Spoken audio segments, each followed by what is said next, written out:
हाँ जी, आपने ये मुझे डिटेल भेजी है और इस डिटेल के हिसाब से कुंडली आपकी बनी है धनु लग्न की। राशि आपकी है तुला और ये कुंडली आपकी यहाँ पे मैंने बना रखी है। आपने एक दो सवाल लिख के भेजा है। एक तो आपने बोला है यूपीएससी की आप तैयारी कर रही हैं, उसमें सिलेक्शन होने का योग है या नहीं। एक आपने बोला है विवाह के बारे में पूछा है कि विवाह का सुख कैसा रहेगा। बाकी मैं अपनी तरफ से आपको पूरा विस्तार में समझाऊंगा। सबसे पहले आप ये समझो कि ये जो कुंडली होती है इसमें होते हैं 12 घर। 12 घर मैं लिख देता हूँ, वो आप समझ लो। ये है आपकी कुंडली में पहला घर, ये है दूसरा घर, तीसरा घर, चौथा, पाँचवा, ये है छठा घर, सातवां, आठवां, नौवां, 10वां, 11वां और ये लास्ट वाला 12वां घर। अब ये जो 12 घर मैंने लिखे हैं, इन घरों से आपके जीवन के बारे में कुछ ना कुछ पता किया जाएगा। जैसे कि इस पहले घर से हम पता करेंगे आपका शरीर कैसा होगा, हेल्थ आपकी कैसी होगी, स्वभाव, रंग रूप, पर्सनैलिटी, सर मस्तक पहले घर को देख के डिसाइड होगा। दूसरा घर आपके है धन जोड़ने का, तीसरा घर छोटे भाई बहनों का, चौथा घर आपकी है माता, मकान, वाहन, पाँचवा आपके बच्चों का है, छठा घर खराब घर होता है, इस घर से रोग, शत्रु, कर्जा देखा जाता है। सातवां घर है आपके पति का घर, आठवें घर से आपकी उम्र देखेंगे, नौवें घर से भाग्य देखा जाएगा, 10वां घर काम काज का है, 11वां घर आमदनी, लाभ, इच्छा पूर्ति, बड़े भाई बहन और 12वें घर से आपके खर्चे देखे जाएंगे। तो आपने यहाँ पे दो बातें मेरी नोट करनी है। पहली बात, ये जो मैंने 12 घर लिखे हैं इनको याद कर लो, और दूसरी बात, इन 12 घरों से जो कुछ देखा जाएगा वो याद कर लो। अब आप ये देखो, अपनी इस कुंडली में देखना क्या है वो घर देखो। मान लो आपने देखना है अपने बच्चों के बारे में, तो बच्चों का जो घर मैंने बोला है वो 5वां है, तो 5वें घर से आपके बच्चे देखे जाएंगे। और 5वें घर में क्या लिखा है, 1 नंबर, एक है मेष राशि, मालक बना मंगल, तो आपके बच्चों के लिए हमें मंगल को देखना पड़ेगा। ऐसे ही अगर मान लो आपके माता के बारे में जानना है, मदर आपकी कैसी होगी, चौथा घर है माता का, तो माता के लिए चौथा घर देखेंगे।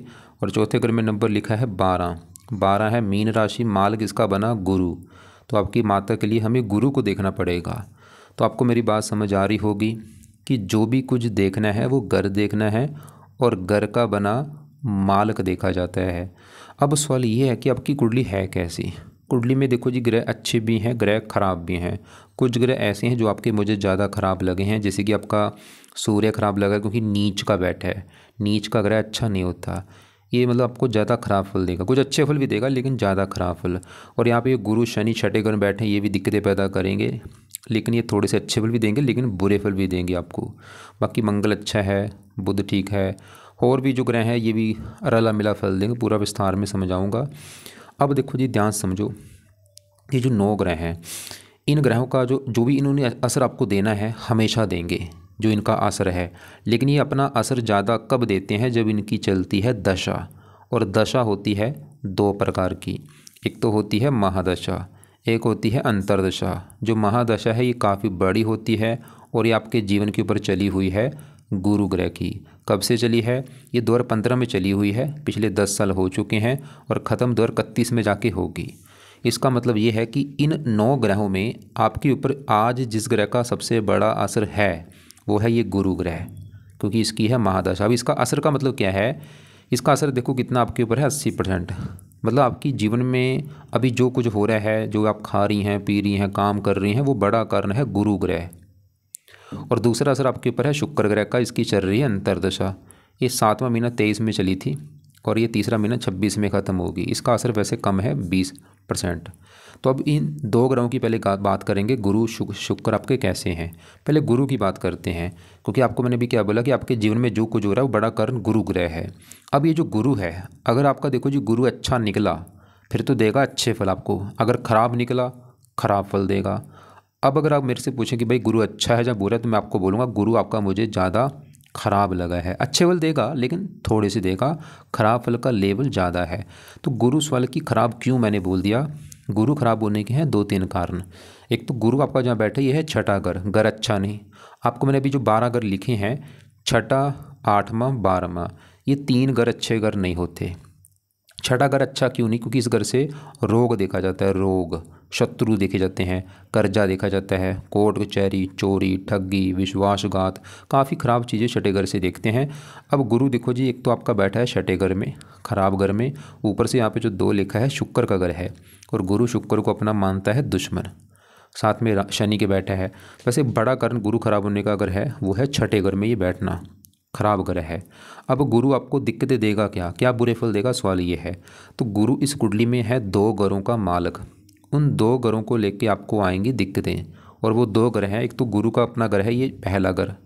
पहला घर गुरु का क्यों बोला है, क्योंकि पहले घर में देखो 9 लिखा हुआ है, और 9 होती है धनु राशि, इसका मालक है गुरु। और पहला घर किसका है, आपका शरीर, हेल्थ, स्वभाव, रंग रूप, पर्सनैलिटी, सर, मस्तक, पहला घर। और पहले घर का मालिक गुरु आपका कहाँ बैठा है, रोग, मतलब पहला घर आपका शरीर, देखो शरीर उठ के चला गया रोग, तो गुरु आपके शरीर को रोगी बनाएगा। पहला घर आपका शरीर, शरीर कहाँ चला गया, छठा घर शत्रु, गुरु आपको शत्रु बढ़ाएगा, क्योंकि छठा घर रोग का है, ये गुरु आपको रोगी बनाएगा। छठा घर शत्रु का है, शत्रु बढ़ाएगा। छठा घर कर्ज का है, आपको कर्जदार भी बना सकता है। इसके अलावा गुरु इस चौथे घर का भी मालक है। अब चौथे घर का गुरु मालक क्यों है, क्योंकि चौथे घर में क्या लिखा है, 12, 12 मीन राशि, मालक गुरु। और चौथा घर आपकी है माता का घर। माता के अलावा चौथा घर आपके मकान का भी, आपके पास मकान कैसा होगा, वाहन कैसा होगा, जमीन जायदाद, नौकर चाकर, भूमि संपत्ति, चौथे घर को देख के डिसाइड होगा। और चौथे घर का मालक गुरु देखना पड़ेगा, और गुरु आपका बैठा है भाई खराब घर में। चौथा घर, छठा घर रोग का है, मतलब माता रोग। ये गुरु आपकी माता को भी रोगी बनाएगा, या माता से आपकी बनेगी नहीं, या माता बीमार होगी, या माता को लेकर कोई दिक्कत आएगी, मकान को लेकर दिक्कत आपको आएगी गुरु की वजह से, वाहन को लेकर दिक्कत आना, भूमि संपत्ति, जमीन जायदाद, नौकर चाकर को लेकर दिक्कत आना। तो ये गुरु की जो आपकी दशा चल रही है, ये दिक्कतें आपको देगा अभी जो मैंने बोली है। मतलब गुरु की वजह से आपकी हेल्थ ख़राब होगी, शत्रु बढ़ेंगे, कर्जा बढ़ेगा, माता को लेकर कुछ दिक्कत आना, मकान, वाहन, भूमि संपत्ति, जमीन जायदाद, नौकर चाकर, इन संबंधी दिक्कतें परेशानी देगा। दृष्टियाँ भी हैं, 5वीं पड़ेगी 10वें घर के ऊपर, 7वीं बाहर खर्चे बढ़ाएगा, 9वीं दूसरे घर के ऊपर धन का घर है। और यहाँ पे जो 10 लिखा है, ये मकर राशि, गुरु की नीच राशि, धन की हानि करेगा आपके।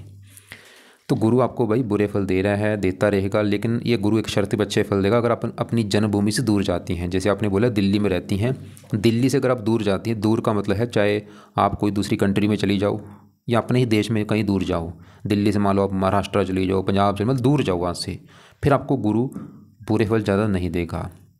बाकी देखो जी, ये लग्नेश भी है, लगन दोष भी बना है, लाइफ में स्ट्रगल भी देगा आपको। बाकी अगर आप चाहते हैं कि ऐसा भाई क्या किया जाए कि गुरु अच्छा हो जाए, आप जितना हो सकता है गुरु के उपाय करो। अब गुरु के उपाय यहाँ पे मैं लिख देता हूँ।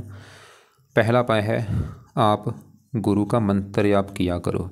ये मंत्र आपने करना है सुबह के टाइम, चाहे 1 माला कर लो, 2 कर लो, 3 कर लो, रोजाना करना है मंत्र। गुरुवार को शुरू करना संकल्प लेके कि हे गुरु देवता जी, मेरा नाम ये है, जात ये है, गोत ये है, आपकी चल रही है मेरे ऊपर बड़ी महादशा, आपका मैं आज से रोजाना मंत्र आप किया करूँगी ताकि आपकी दशा अच्छी जाए और मेरी जो लाइफ की दिक्कतें हैं वो दूर हो।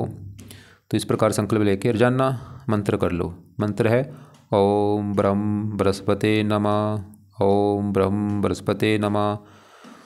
दूसरा इसका उपाय है, इसका पाठ है बृहस्पति कवच। ये पाठ आपने रोजाना पढ़ना है या सुनना है।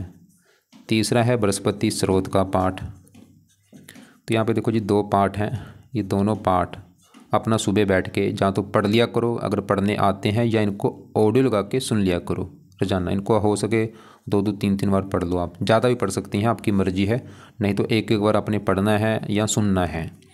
चौथा उपाय अगर आप कर सकती हैं, इस गुरु का दिन है गुरुवार, तो गुरुवार का आप व्रत रख लो, कथा कर लो अगर रखना आता है।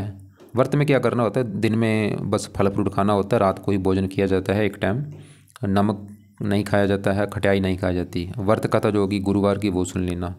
एक 5वां उपाय है, इस गुरु की आप आरती किया करो। वैसे और भी उपाय हैं, फिलहाल ये मेन उपाय आप करो। यहाँ पे मैं फिर बोलूँगा, ये ऐसा नहीं कि मैं बोलूँगा सभी उपाय करो, मंत्र आप वैसे ज़रूर कर लेना, ये ज़्यादा बेस्ट है। और ये जो पाठ है ये भी आपकी मर्जी, वैसे बेस्ट ये भी हैं, दोनों पाठ पढ़ लो या सुन लो। व्रत रखना आता है रख लो, चाहे रहने दो। आरती वैसे लास्ट में करनी है आपने, आरती भी आपको यूट्यूब पे मिल जाएगी, आप सर्च कर लेना। गुरु का पीला पुखराज कभी धारण मत करना। तो अभी आपकी देखो जी, हमने गुरु की देखी दशा, छठे घर में बैठा है, शुक्र की चल रही अंतर से, इसकी भी अभी बात करते हैं। लेकिन इसके साथ देखो जी, गुरु के साथ इसी घर में देखो शनि भी बैठा है। सवाल कि शनि कैसे है, क्योंकि आपको मैंने पहले बोली ये घर अच्छा नहीं, छठा घर खराब घर है। अब शनि भी छठे घर में बैठा है खराब घर में। अब शनि भी आपको ऐसा नहीं कि शनि बिल्कुल बुरा है, कुछ अच्छे फल भी देगा लेकिन बुरे फल भी देगा। बुरे फल देने का कारण क्योंकि छठा घर है, और ये बुरे फल जो देगा, शनि भी इस कुंडली में है 2 घरों का मालक। और वो 2 घर कौन से हैं? जैसे गुरु का घर था एक तो पहला और चौथा, ऐसे शनि के भी इस कुंडली में 2 घर हैं। अब शनि इस कुंडली में एक तो इस घर का मालक है दूसरे घर का। दूसरा घर जो है ये शनि का घर है, क्योंकि दूसरे घर में देखो क्या लिखा है 10, 10 है मकर राशि, मालक बना शनि। अब दूसरा घर किसका? दूसरा घर है आपके धन का घर।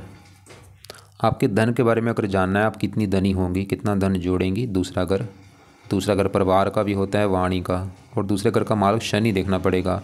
और वो भी देखो छठे घर में बैठा है रोग, मतलब धन रोग।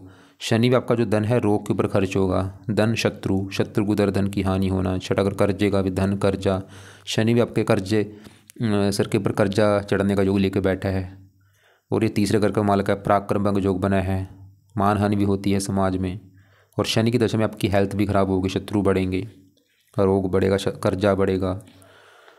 बाकी देखो जी, ऐसा एक गुरु शनि मैंने देखा जब छठे घर में होते हैं, ऐसे लोग मैंने देखा है वकील होते हैं, वकील हो गया, या ऐसे लोग राजनीति में जाते हैं, वकील ज़्यादा वैसे देखा है, वकील हो गया, राजनीति, तो ऐसे योग आपके हैं। या डॉक्टर भी होते हैं ऐसे लोग, गुरु बैठा है, गुरु डॉक्टरी लाइन में भी लेके जाता है। शनि वकील का काम है, क्योंकि छठा घर कोर्ट कचहरी का भी है, शनि वकील का काम है, वकील जज हो गया। अब बाकी शनि का चलो ज़्यादा, क्योंकि शनि की भी दशा है नहीं, शनि का फिर भी आप एक उपाय कर लो, वो है शनि मंदिर आप माथा टेकने जाया करो शनिवार को। वहाँ पे जाके प्रार्थना करो कि शनि देवता जी मेरी जो लाइफ की दिक्कतें हैं वो दूर हों, मुझे आप अपनी कृपा दृष्टि बना के रखो। अब आगे बढ़ते हैं।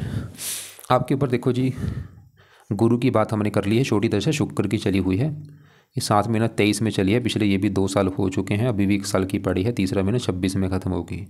अब सवाल की शुक्र कैसा है? शुक्र आपका बैठा है 12वें घर में। आपको मैंने भी बोला था कि कुंडली में 3 घर अच्छे घर नहीं होते, छठा घर, 8वां घर, 12वां घर। अब शुक्र भी आपका देखो बैठा है 12वें घर में, और 12वां घर है खर्च का घर, हानि, दान, दंड, हॉस्पिटल, पागल खाना, विदेश यात्रा, जेल यात्रा, हत्या, आत्महत्या।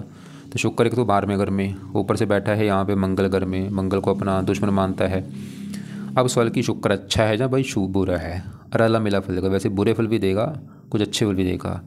शुक्र इस कुंडली में बैठा है 12वें घर में, लेकिन शुक्र के भी अपने 2 घर हैं। एक तो ये 11वां घर है, ये शुक्र का घर है, और 11वां घर होता है लाभ का घर। लाभ, आमदनी, इच्छा पूर्ति, बड़े भाई बहन, ऐसी चीज़ें 11वें घर से देखते हैं। 11वें घर में 7 लिखा है, मालक शुक्र, और वो बैठा है 12वां घर खर्च, मतलब आमदनी खर्च। शुक्र आपकी आमदनी कम करेगा, खर्चे बढ़ाएगा, कामों में प्रॉपर लाभ ना होना। मतलब शुक्र की भी जो दशा है इसमें सबसे बड़ी दिक्कत आपके खर्चे बढ़ेंगे बहुत ज़्यादा, ये खर्चे बढ़ाएगा आपके, बड़े बड़े आपसे खर्चे कराएगा, इनकम कम कर दे, खर्चे बढ़ेंगे आपके। और शुक्र छठे घर का भी मालक है, जहाँ पे गुरु शनि आके बैठे हैं, क्योंकि छठे घर में 2 लिखा है, मालक शुक्र। कई बार हेल्थ के ऊपर भी खर्चा बढ़ता है, मतलब बीमारी के ऊपर भी खर्चा बढ़ना, या और कर्जदार भी बना सकता है। विवाह संबंधी दिक्कतें आती हैं शुक्र, क्योंकि विवाह का कारक है। लेकिन शुक्र मैंने एक चीज़ देखा, जब भी 12वें घर में होता है ऐसे लोग वैसे काफ़ी धनी भी होते हैं, मतलब धन भी आपको देगा, धन खर्च भी होगा। देखो उसी का धन खर्च होता है जो धनी होता है। 12वें घर में शुक्र धन देता भी है, लेकिन धन खर्च भी कराएगा। ये भी आपके घर से दूर जाने के योग लेकर बैठा है, और घर से दूर जाने का मतलब है चाहे कोई दूसरी कंट्री है, चाहे आपका अपना ही देश। और अभी इसकी दशा देखो जी, तीसरा महीना 26 तक है दशा, अभी कम से कम ये 5-6 महीने की दशा पड़ी है। तो आप क्या करो, कम से कम 5-6 महीने इस शुक्र के भी आप उपाय करो, ताकि शुक्र की दशा कोई बुरा फल ना दे। तो इसके लिए पहला उपाय है, शुक्र कवच का पाठ आपने पढ़ना है। दूसरा है शुक्र स्तोत्र का पाठ आपने पढ़ना है। अब ये पाठ आपने शाम को पढ़ने हैं। आपको मैंने गुरु के जो उपाय बोले हैं, ये सभी उपाय आपने करने हैं सुबह के टाइम, और शुक्र के पाठ शाम को पढ़ने हैं या सुनने हैं जब तक शुक्र की है दशा, उसके बाद चाहे छोड़ देना। अब आगे बढ़ते हैं। आपके देखो जी, एक आपका सवाल था विवाह को लेके, सवाल आपने किया था। विवाह का जो घर है 7वां घर होता है, 7वां घर है आपके पति का घर। पति कैसा होगा, पति का सुख है या नहीं, 7वां घर देखा जाएगा। और फार्मूला मैंने आपको बोला था, घर का मालक देखा जाता है। तो 7वें घर में लिखा है 3 मिथुन राशि है, मालक ये बुध है, तो पति के लिए बुध को देखा जाएगा। और बुध के अलावा पति घर में आके कौन बैठा है, राहु बैठा है। राहु को भी देखना पड़ेगा। और गुरु होता है पति का कारक और शुक्र विवाह का कारक। मतलब अगर आपका विवाह का सुख देखना है कम से कम मुझे 4 ग्रह देखने पड़ेंगे।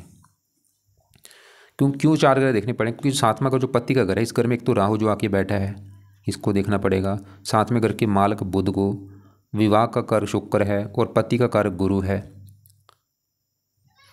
पहले आपके देखो जी, सातवें घर में जो राहु है, सवाल की ये कैसा है। यहाँ पे एक और बात नोट कर लो, ये जो ग्रह होते हैं अगर अपने घर में बैठे हैं, उच्च के बैठे हैं, दोस्त के घर में बैठे हैं, इनको अच्छा माना गया है।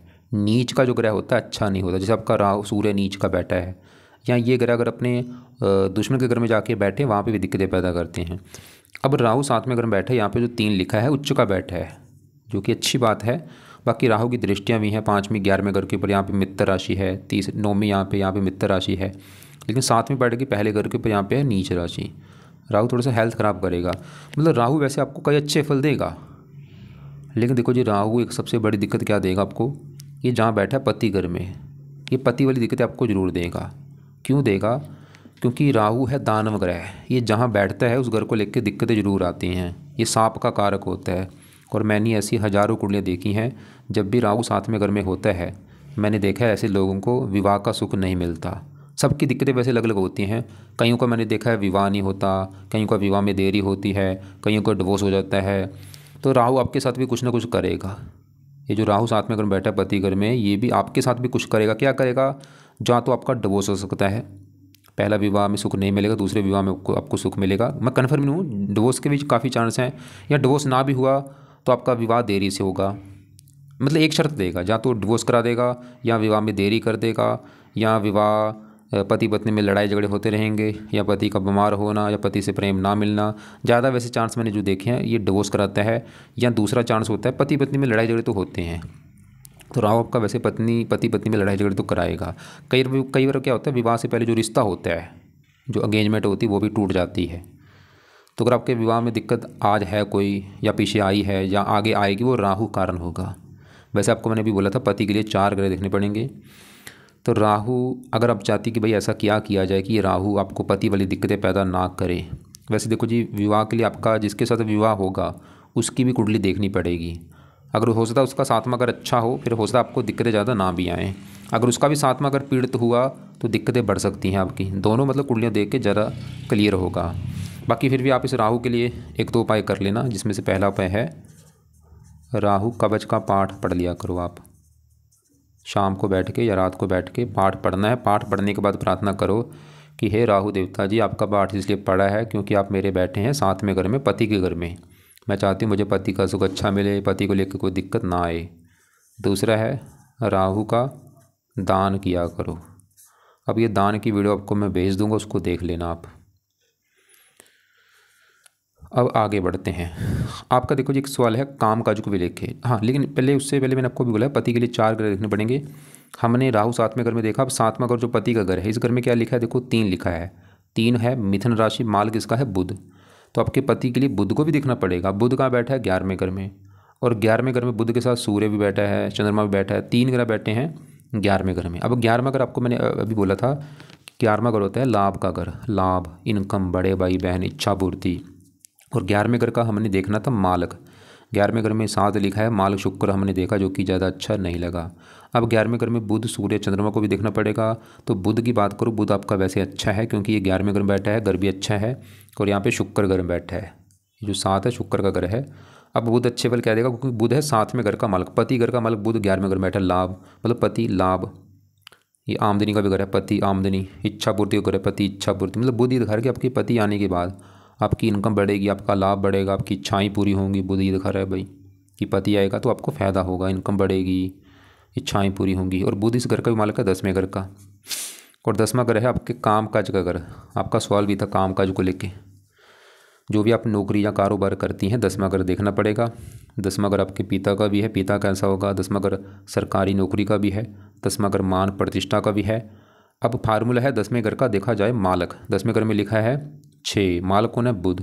और ये बैठा है 11वें घर में, लाभ के घर। मतलब काम का से लाभ होगा, पिता से लाभ होगा, सरकार से लाभ होगा। मतलब बुध आपके सरकारी नौकरी का भी योग दिखा रहा है कि आपके सरकारी नौकरी के योग है।